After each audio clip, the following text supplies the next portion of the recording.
저는 혼자서 삽니다. 다시 말해서 저는 1인 가구 세대주입니다. 어쩌다 보니 그렇게 되었습니다. 제가 경험해 보니 누구든 언제든 1인 가구가 될 수 있다는 걸 알게 되었습니다. 막상 저 자신이 1인 가구가 되고 나니 새삼 우리시 1인 가구 상황에 더욱더 관심을 가질 수밖에 없습니다. 대략 살펴본 결과 최근 5년 동안 우리시 인구는 9천여 명이 줄어들었지만 세대수는 오히려 증가한 것으로 나타났습니다. 선뜻 이해되지 않으실 수도 있겠습니다. 인구는 감소하는데 세대수는 늘어난다? 원인은 다름 아닌 1인 가구의 증가였습니다. 우리시 1인 가구는 총 1만 9천여 세대로 전체 세대의 45%에 육박하는 것으로 분석되었습니다. 놀라셨을 겁니다. 저도 놀랐습니다. 우리시 전체 세대 거의 2가구 중 1가구가 1인 가구라는 셈입니다. 경기도 전체로 보자면 3가구 중 1가구가 1인 가구라는 점에서 특히 우리 동두천의 경우는 그 비율이 훨씬 높다고 하겠습니다. 어느 TV 예능 프로그램에서는 혼자 사는 삶의 낭만과 자유를 그럴싸하게 연출해 보이는 프로가 있습니다. 그것은 지극히 극소수 일부의 만화 같은 삶일 뿐 실제 현실은 그렇지 않다는 것을 여러분도 잘 아실 겁니다. 노년층과 청장년층을 가리지 않고 덮치는 고독사 사고의 폭발적인 증가세가 보여주듯 이미 1인 가구는 우리 사회에 문제가 된 지 오래였습니다. 1인 가구 증가는 한편으로는 저출생 고령화의 원인이면서 또 한편으로는 동시에 저출생 고령화의 결과이기도 합니다. 결혼 기피로 인한 청년 1인 가구의 증가는 저출생의 원인이 되고 그로 인한 고령화는 노인 인구 가구의 증가로 악순환이 되고 있습니다. 따라서 1인 가구 문제는 저출생 고령화 문제 해결과 같은 맥락에서 파악되고 대책이 마련되어야 할 것입니다. 이러한 차원에서 시 인구 증가 정책의 중요한 부분은 1인 가구 확산 현상을 직시하고 그에 적합한 시책을 개발하고 추진하는 것이 시급하다고 생각합니다.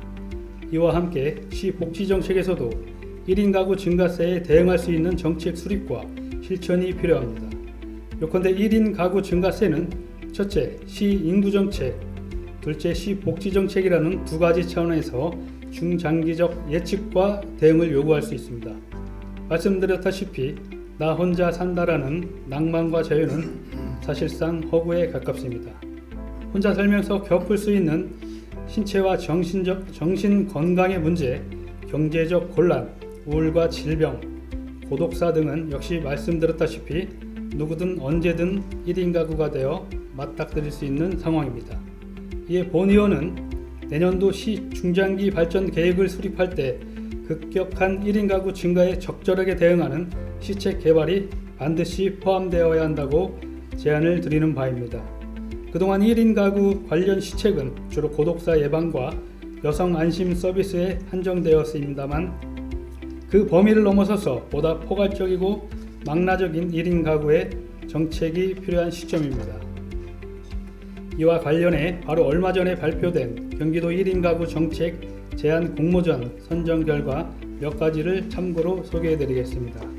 먼저 1인 가구가 전입신고를 하면 문자 메시지나 전자우편 등으로 경기도와 우리시에서 시행 중인 1인 가구 정책을 안내하는 방안, 그리고 도시 유휴 공간을 활용해 1인 가구가 손쉽게 자연과 교류할 수 있는 모듈형 농장을 조성하는 아이디어, 또한 기존 고독사 고위험군에게 전화나 문자 메시지로 안부를 묻는 것에서 나아가 희망하는 1인 가구에게도 서비스를 확대하고 지역 내 자율방범대와 택배기사, 가스 검침원 등을 통한 미응답자 확인 체계를 구축하는 방안, 기타 1인 가구 간 결연을 통한 상호 정서적 지원, 1인 맞춤 장례 서비스 지원 등이 우수 정책 제안으로 뽑혔습니다.